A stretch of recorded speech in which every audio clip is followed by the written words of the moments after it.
Hello, Tom. Good to see you, Brett. Always to a see fucking you. treat. Oh no, shit! Did I fuck that up already? You know what? Oh well. All right, today's the explicit language day then. All right. We're gonna get tagged already. Did we already? Did whatever it already came through? Anyway. Oh yes, Oxnard Ishkabibble All right. is going to join the live so that I can actually read All the right. comments. Welcome back to the show, you guys. How y'all doing out there? How was your week? That's the theme today. Kind of how was your week? We talked about some things we're going to discuss today. Yeah. Making positive changes and Right. becoming adaptable and whatnot. You had an intense week. I had a week, Tom. I had a week. Yeah. Well, let's get into that because the therapists are human and they have Right. weeks. So what? I'm doing some work on the house, and I hired a painter to come paint my house. And he said, "Well, power wash, etc." And I'm like, "I can power wash my house, no big deal, right? I got the power washer, no big deal. I'll power wash the house. I just need you to paint." So I prep the house, I cut everything back, I get everything ready, I'm power washing the house. And my power washer dies, right? Not working. But I'm smart, man. I know these things happen. I have a backup. I borrowed Tom's power washer Right, that morning, just and in I said, case. just in case my power washer, Doesn't hurt to have it. craps to bed, can I borrow your power washer? And Tom said, of course, of course. So I'm like, hey, see, this is why I'm a smart man, right? Right. I got a backup. So And it's like, did you manifest that? Did you? exactly. Anyway. See, I'm like, you know what? See, this is how it rolls. So I pull out Tom's power washer and power wash him for another hour and a half. It's all great. And then I pull the power washer around the other side of the house, turn on the power washer, and your power washer doesn't work for me. And I'm like, wait, I'm having the same problem with both power washers. It's not the power washer. I'm having a water problem, right? I have a well, whatever. So I change the filter and spend an hour working on that.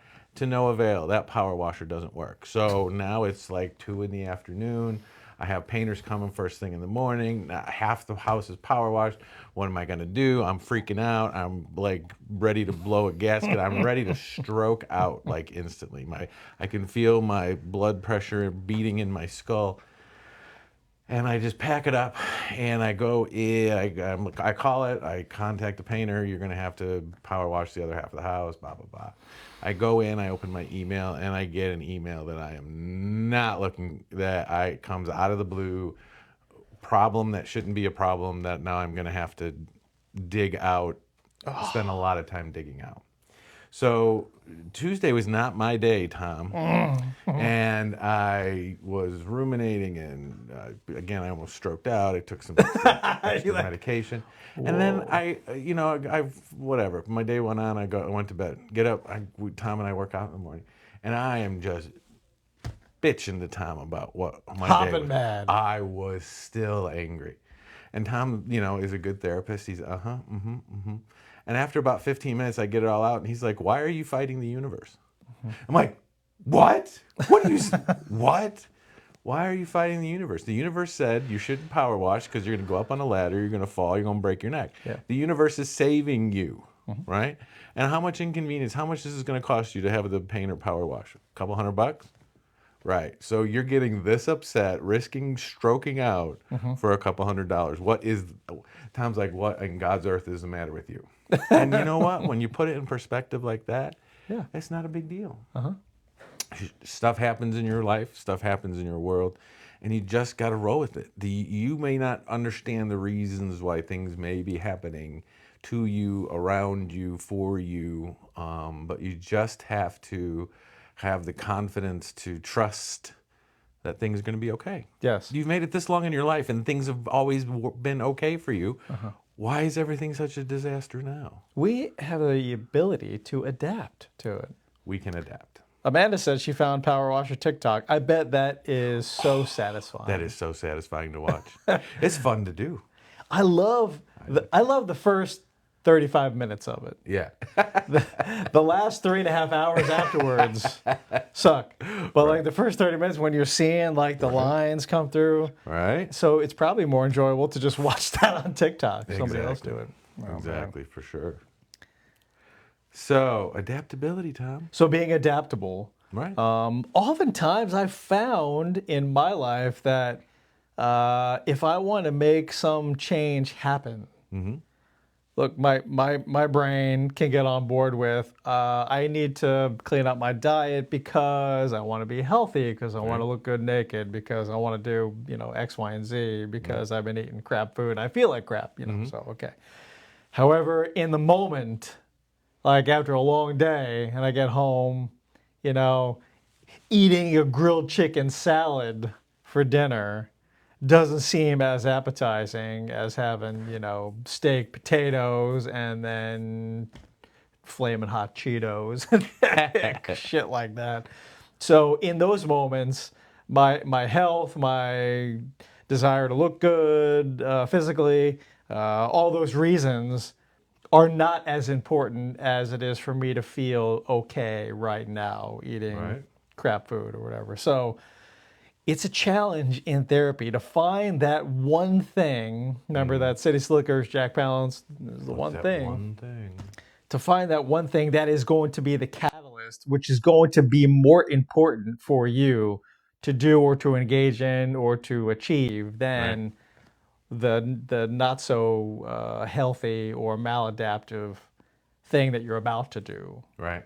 This is a hard thing. So going back to being adaptable, if we struggle with finding that one thing that's going to be the catalyst to us changing in a positive way, then we can set the stage. We can make these changes happen in our lives, like getting up at 5:30 to be able to go to the gym or doing that. Right. It's going to suck. You're not going to be motivated to do it. You're probably going to come up with every excuse in the book as to why this is not going to work for you. Right. Just do it anyway. And after 2 weeks of that, you will adapt naturally to it. Because as human beings, we are adaptable. So then you adapt to it, and then this becomes, well, this is just the thing that I do now.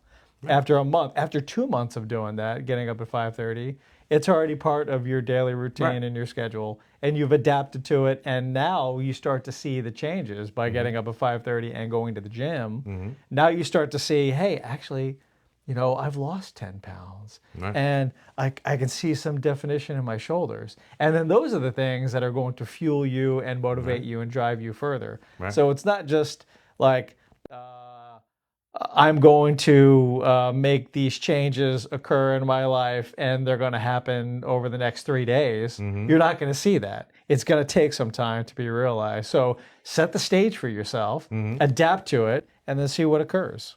With this, all kinds of shit pop up on there. I think it's people trying to join the live or something.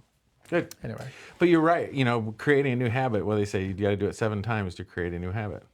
And, people say, I just don't have the motivation to exercise or eat well or whatever. Well, motivation is in your head. I mean, nobody has motivation generally. Motivation doesn't exist. You just have to do it. Motivation is a habit. You and I have worked out every morning 4 or 5 days a week for 4 years? Yeah. And probably half of those times when my alarm goes off in the morning, I'm like, yeah. Are you kidding me? Is it really that time already? But you get up and you do it. You just get up and do it. You show up. You just do it. And you've If probably I noticed, laid there and waited for the motivation to get me out of bed, I'd still be laying there. Yeah. You could probably attest to this. There's some days where you really feel like, I don't want to fucking do this. Right. And you get up and do it, and you hit a PR. Yeah. You hit a higher number, higher weight, or more reps, or whatever, and you feel the best you've ever felt afterwards doing it. How many times do you lay there and go, I think I have a cold. I think I hurt my shoulder. I think I have diarrhea. I think you're like, I could like just text Tom right now and say, bro, I can't make it, blah, blah, blah, blah, blah. But you and I know we just don't do that. Yeah. It doesn't matter. Remember just those show days up. where it's like, 42 degrees, and we're like, oh. And that metal is cold. Yeah, we're like, oh. That barbell is cold. And it was a day that we had to do it at 7, so it's like still dark and it's even colder. And we're like, we just do it. Just do it. There is no compromise. You just do it. I mean, there's a benefit in embracing the suck with a friend. with a partner or with Right. somebody else. Could you imagine if we weren't doing this together over the last 4 years, how many times you or I wouldn't have done it alone? Many times. Half? Yeah, there's many times. Because there was one day in particular. Because I sleep really well as soon as I hit the pillow, but because I have all these things that I'm attending to and doing, and running a practice, and then I have these side gigs and whatnot. Generally speaking, I only get like 5.5, 6 hours of sleep. It's decent enough sleep. I'm not disturbed during the sleep. Now I'm disturbed when I'm awake, but it's usually good. So as soon as I hit the pillow, I'm out, and then my alarm goes off, and then I wake up. But there was one day where I forgot to turn the volume up or something. I don't know if there was an update or whatever. The volume on the alarm wasn't up. I don't know why we have 8 different places to check to make sure the volume is turned up on our devices, but wasn't checked. So of course I overslept.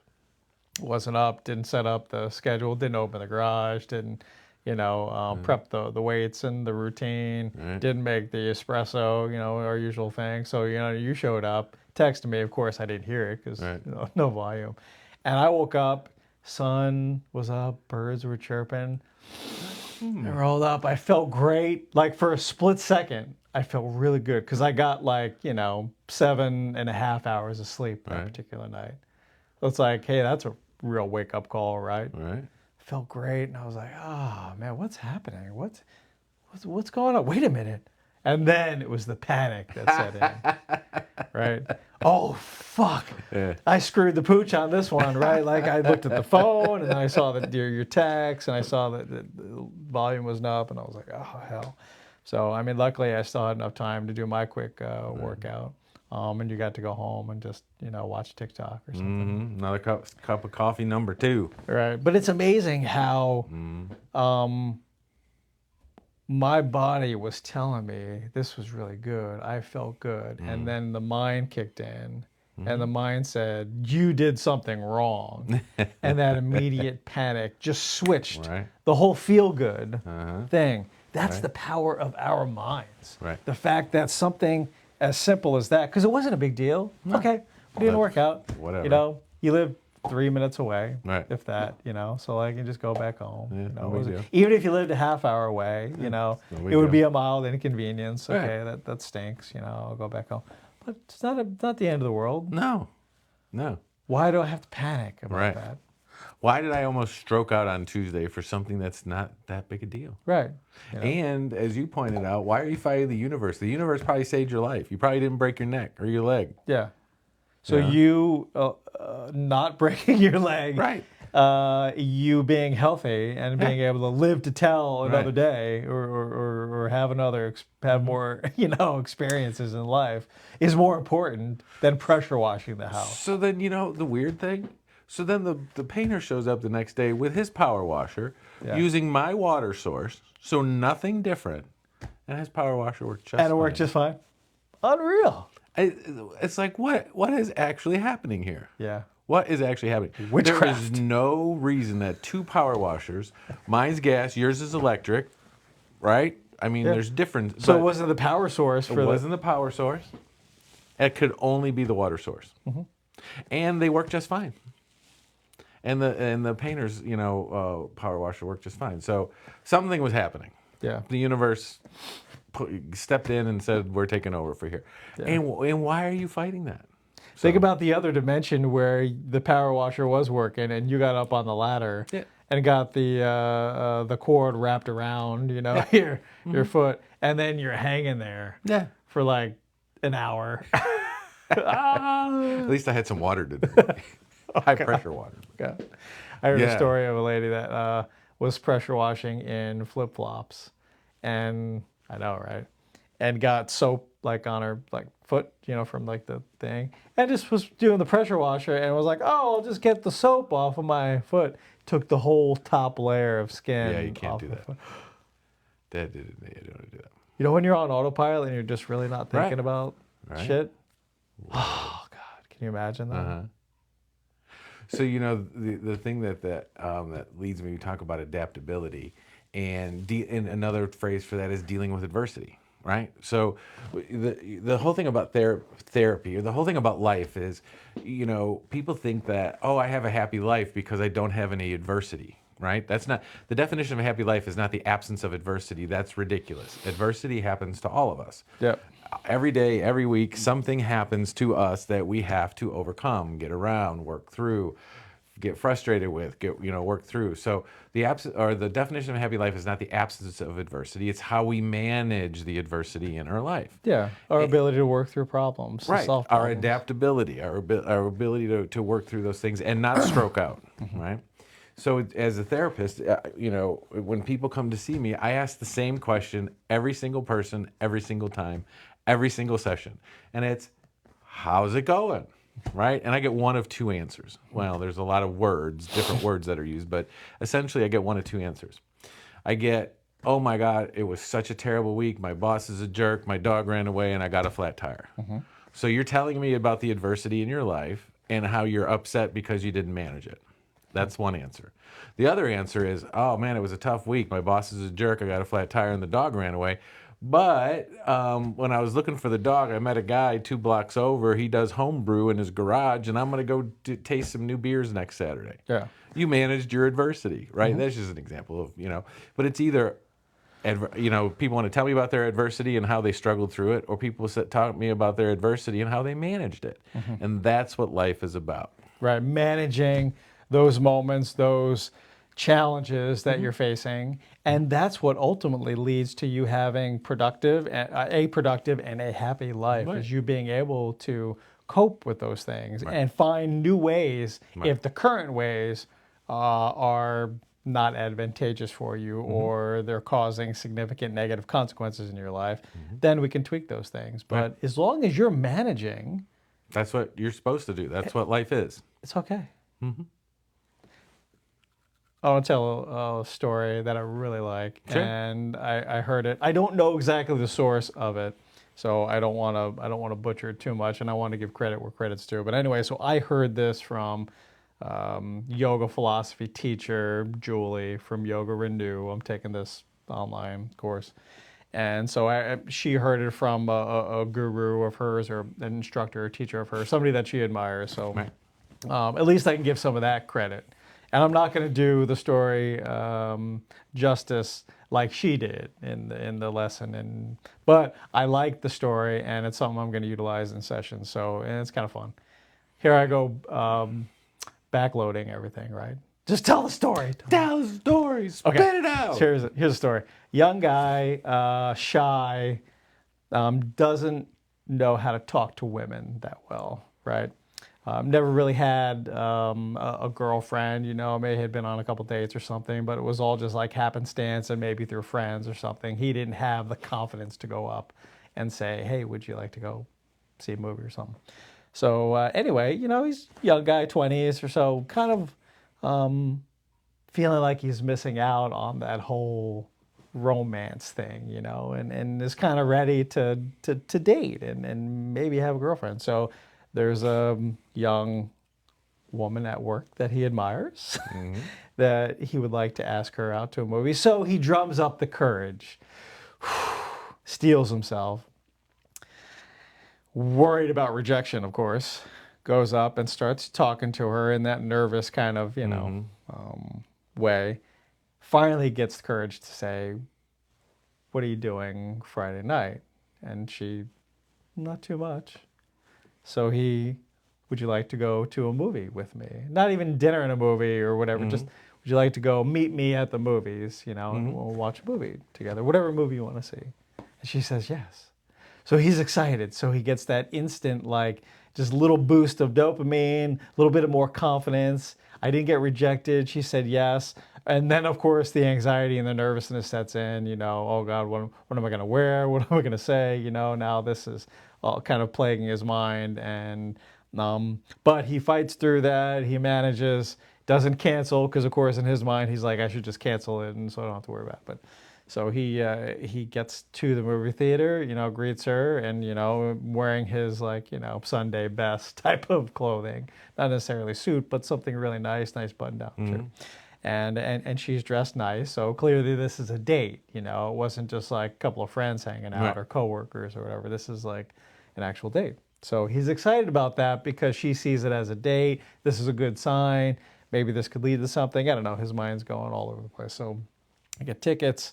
They go into the movie theater. They're right on time. So like the movie theater starts to darken and they're showing the previews or commercials or whatnot. And so he wants to make this special. So of course he's like, let me go get us some snacks. So they go into the theater. It's dark. She goes to find seats. He goes to get, drinks and popcorn and all that. And so he comes back into the movie theater, and he's looking for her, but he can't really find her because it's dark, and of course there's a bunch of people. So he finally sees the woman, and there's a chair next to her, right? So he kind of navigates through the people, sits down, has the popcorn. And the movie actually starts, and so he's sitting next to her to this woman. He's like, hey, here, have some of my popcorn, and here's a drink or whatnot, and she accepts. They're at some point going for the popcorn at the same time. Their hands touch. She doesn't immediately pull away, right? And so he's getting a little bit more confidence. He's like, oh, this is good. She's not pulling away, or their hands feels kind of nice. It's a tender moment. And then so they're eating the popcorn. Their hands kind of linger a little bit longer than it takes to get popcorn. So they're eating the popcorn, and at some point, he readies himself. He gets enough courage. He feels like all the signs are there. He does the classic. puts his arm around her, and she leans in to him a little bit. So he's feeling really good. He's excited. Okay, this is nice. She's accepting.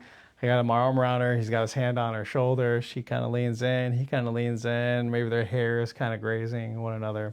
And turns out they're watching one of those rom-com movies. Yeah. So, at some point, emotions are growing, and that like connection, and there's a kiss scene. And so he feels like this is his moment.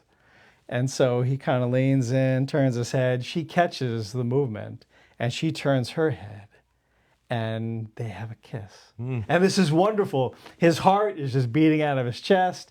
He's beaming with like happiness and joy. This feels so good. And as he pulls away, he sees her face, the light from the movie, and he realizes that this is not the same woman that he came to the movie theater with.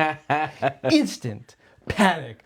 Oh my God, I've abandoned the other girl. She doesn't know. She thinks I left, for whatever reason. She feels abandoned and neglected or whatever. And I'm with this other woman, and we're having this moment and sharing this. So all that joy, all that happiness is totally pulled away. Wow. And it's just this doom kind of feeling.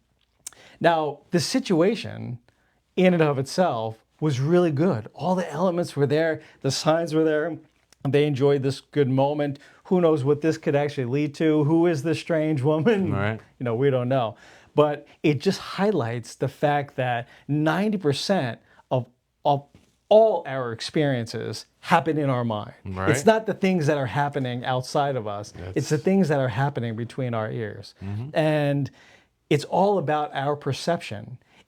And because our minds, our brains, are a tool of ours, we have the ability to change our perceptions. We have the ability to distance ourselves from those negative thoughts and those negative perceptions. We just have to realize, first, we have that ability, and how do I engage in being able to reframe my thoughts and reframe these situations, focus on the thoughts that make me feel the way that I want to feel, and enjoy the experiences for what they are instead of trying to manifest something to happen or perceive things in a negative light. If you focus on the fact that, like you said, the dog ran away and I had the hot water heater burst and, all these negative things happen, then that's your reality. Right. If you choose to focus on even though these things happened, I'm still okay, Right. still alive, I'm still functioning. I feel really well. I got some good sleep, I have some money in the bank. Everything's okay. Then that becomes your reality. Right. You have the power to shift that in your mind. Your brain is so funny. It's, we talk about positive manifestations, we talk about gratitude, we talk about a lot of different things, but the difference is, and I've told the story before, is when I used to wake up in the morning, I'd be like, oh crap, I got to do this today. I got this project. I got these patients. I got to blah blah blah. I got my whole list of things I have to do, right? So I'm starting myself off not in the best frame of mind about all my have to dos. Now when I wake up in the morning, I reframe about all the positive things that are going on in my life. That I got a job that's great. I got some great patients that I get to see. I got I'm earning some good money. I'm doing this. I'm doing that.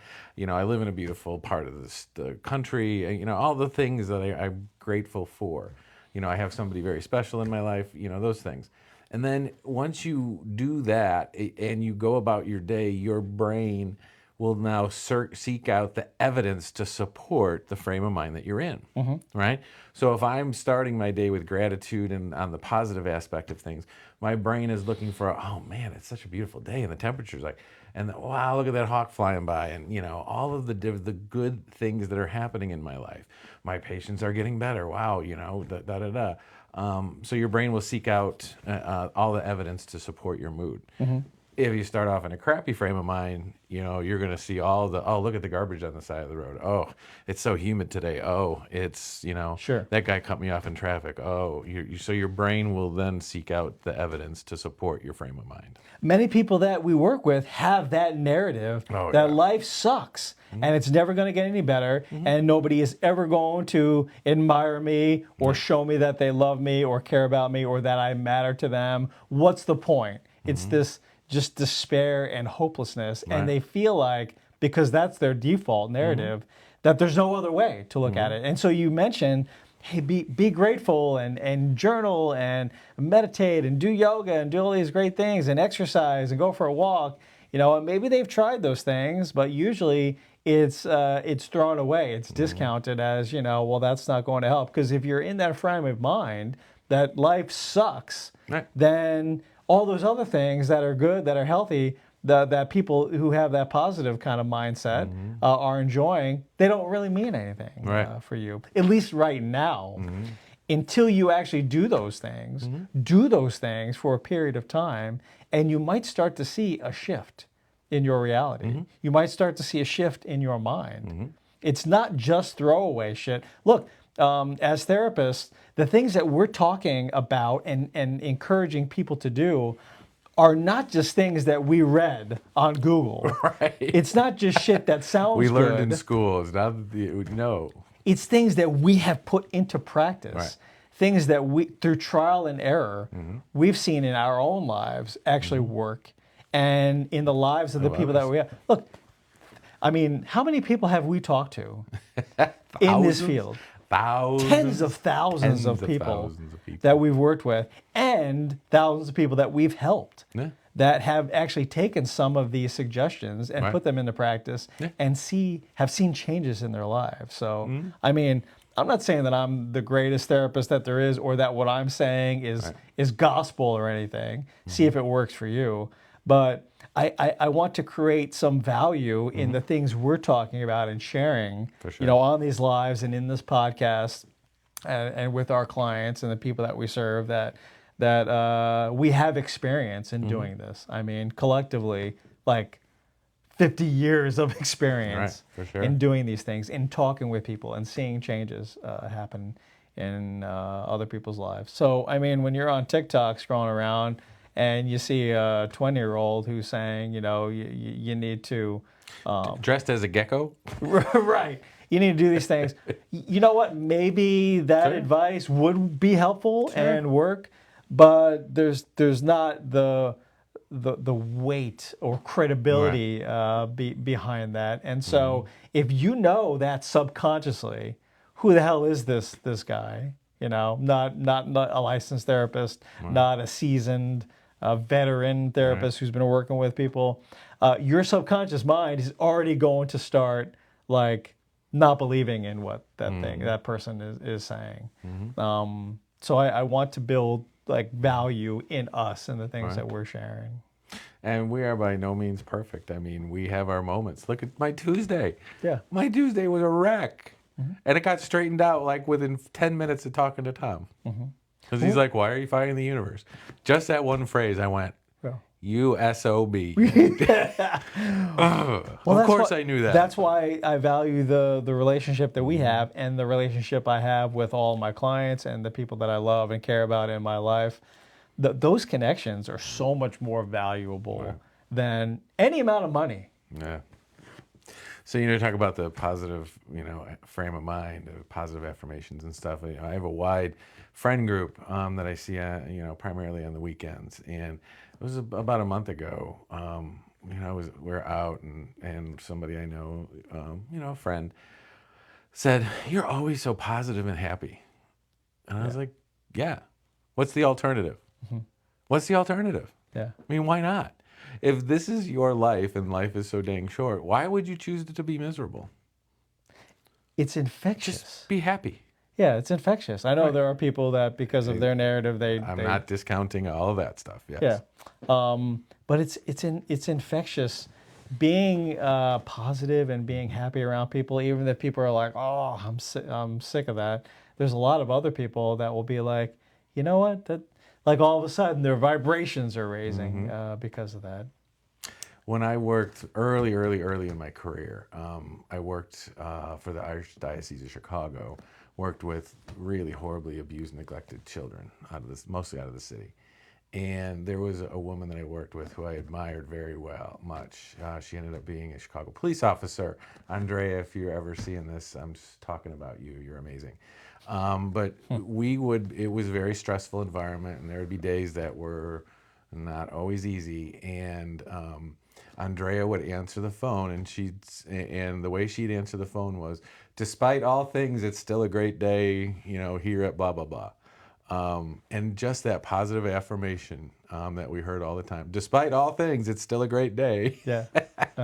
Love that. I still think about that all the time. That's a powerful message. So let's see. Somebody commented, "Does that work ever become natural?" Power washing? Power washing never becomes natural. Well, maybe like positive mindset or doing the work in therapy and shifting minds. Yeah, absolutely. If you end up doing it enough, it becomes a habit. Yeah, just like we talked about earlier. Yeah. We don't want to get up in every morning and work out, but it's a habit now. It's just the thing we do. It's just the thing you do. Yeah. Even if you don't feel like your mind's telling you all the reasons why you shouldn't do that, you find yourself getting up and putting on your shoes and clothes and coming, you know, and working out. I told you every morning I get up and I when I'm laying in bed trying to stretch and get ready to get out of bed or stumbling to the bathroom, I do all that positive affirmation stuff. This is the stuff that's great in my life. This is what I get to look forward to today. This is the things I'm happy for. I got someone great in my life. I'm healthy. I get to work out. I got a job. You know, all the things that I'm positive for. And I do that every morning. I don't even think about it. It just happens because it's a habit. Yeah. And that's the way that I start my day. And because of that, I had, like I said, somebody a month ago says, "You're always so positive and happy." Yeah, I am. Yep. It's something that you choose to do and to be. And I still have adversity. I still have lots of adversity. My Tuesday was adversity. Was a long day of adversity, but you just manage through it. Right. There are times when I go to that yucky negative place and I have to bitch, moan, and complain. And then you come over in the morning, I bitch, moan, and complain about this, that, and the other thing. And I'm just like agonizing over something and the anger's coming out. And you're in a good mood. So you have the ability to say something, you know, in line with, you know, "Hey, why are you fighting the universe?" Right. You know, and it's like kick in the face. Duh. My favorite is, yeah, so now what? Yeah, that's All a good one. that. What are you going to do about it? Now what? Yeah. What's next? Yep. Oh, well, yeah, it's kind of over, isn't it? Yeah. Damn it. Somebody wrote fight. I don't know. They want us to fight. Oh. Fight? No. Okay. No, thanks. First rule of Fight Club. We don't talk about the podcast. Oh, man. If you guys, whoever's in here, if you are enjoying this, please check us out, Therapy Unzipped podcast, and leave comments wherever you need to leave comments or something. Please come back every Friday, 10:15-ish. If you have a question regarding the topic or anything, we'll do our best to cover. I'm sure you guys who are in here, there's a couple people, have you been experiencing adversity in your lives currently? How was your week? Let us know what's going on. Yeah. How are you managing your adversity?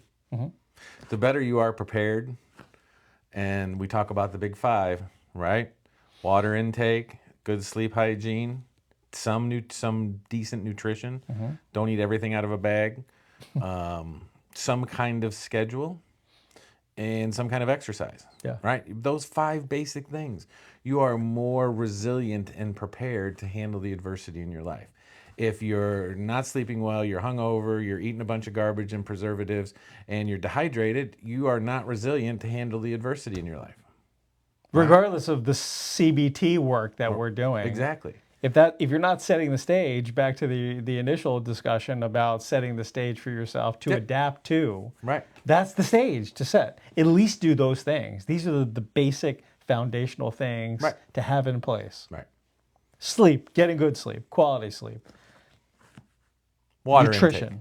Yeah. Right. Exercise, water, and having a daily schedule. Yeah. We haven't found a good acronym to describe that. SNOOD or nudes. But I don't know. It doesn't work on. Don't send nudes, please. Don't. Yeah. Okay. Let's see. Somebody, it's your boy 123. Talk about 9/11. Was it an inside job?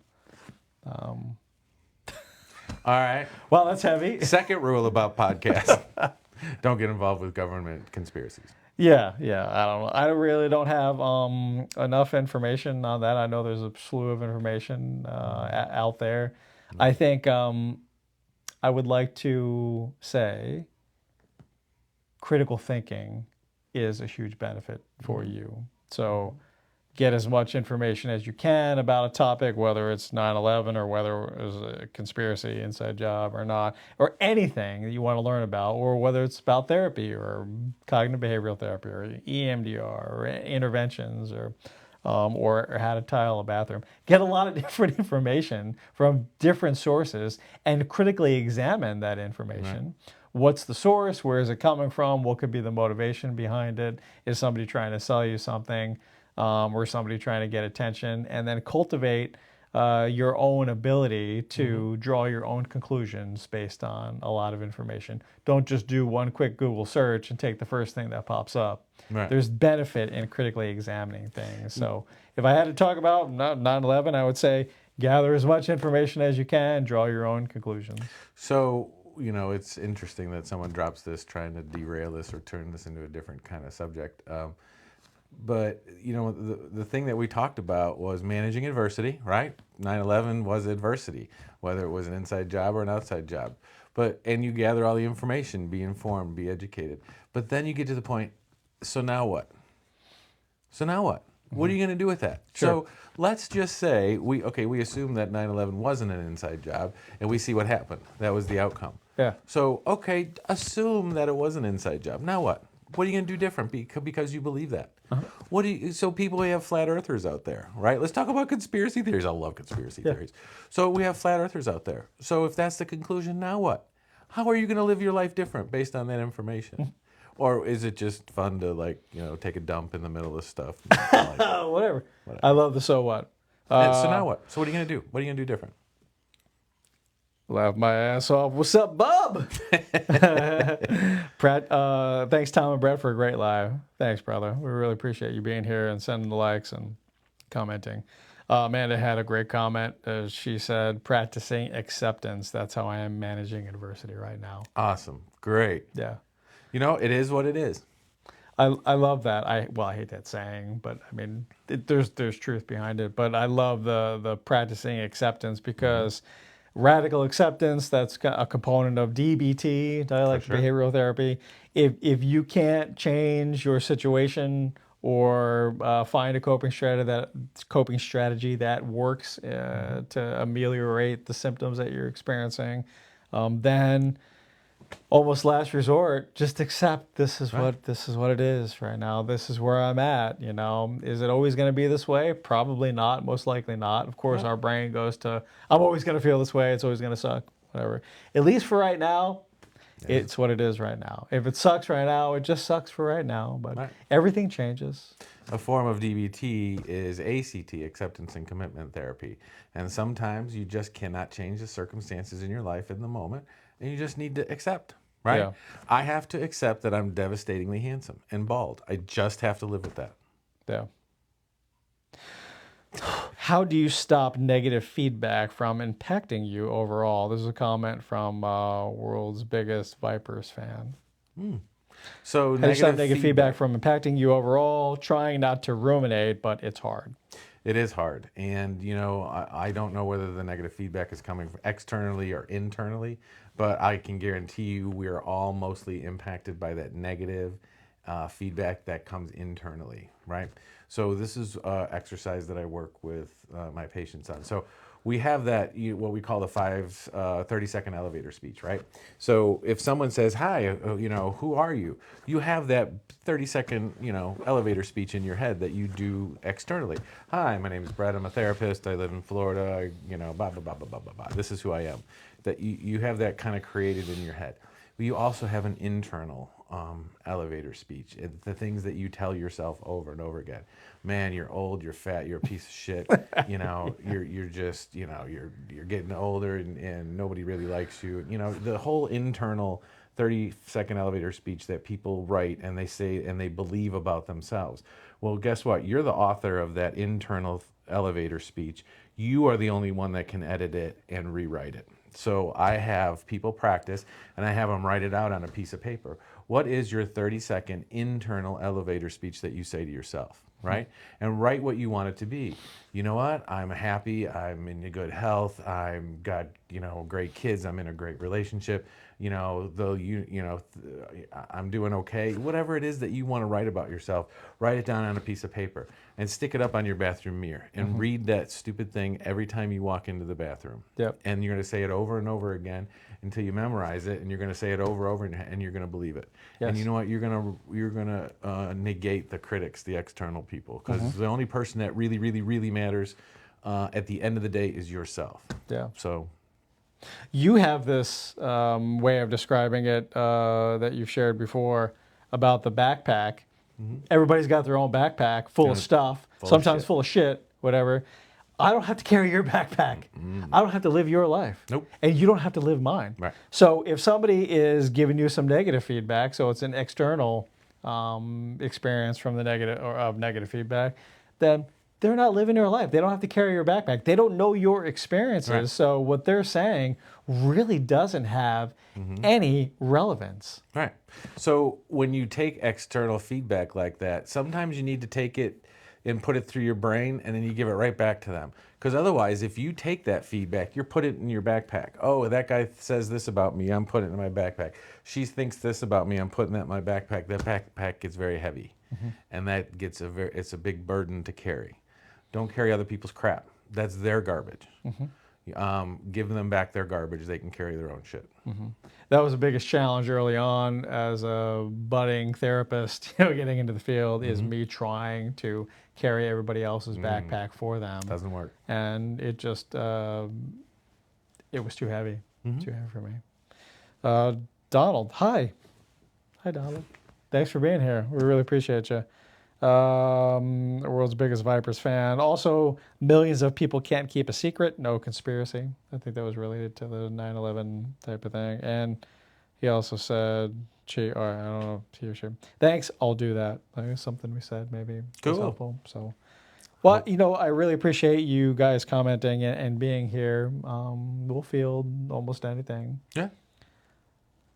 I hope you enjoyed the podcast this week. I hope you guys enjoyed it. I know I did. We'd love to have you back. Please come back next Friday, 10:15. We'll do it again. We'll do this again. So today, to recap, adversity is something that we have to learn how to manage effectively. It's part of life. Everybody, every day. And we are adaptable. Yep. We have the ability to change, set the stage, make things happen, because even though people have the ability to change, oftentimes, sadly, they don't, because they're comfortable living their lives the way that they're living right now, thinking those thoughts, having that elevator speech that's negative, and focusing on negative things, and it's hard to get out of that. So if you can rearrange your life in such a way that requires you the need to adapt to it, then you'll see that things start to shift in a positive direction. Anyway, Absolutely. Thank you, Tom. thanks, Brad. Have a great Thanks for being weekend. here, man. No, I think it's time for food. Thank you, guys. Check us out, Take Therapy care. on Zip podcast. Leave any and all comments. Drop us questions. Send your questions to questions@therapyunzip.com, and we'll do our best to field those and answer them on the show. Come back next Friday. All right. All right. See you Have guys. a good week. Have a good weekend.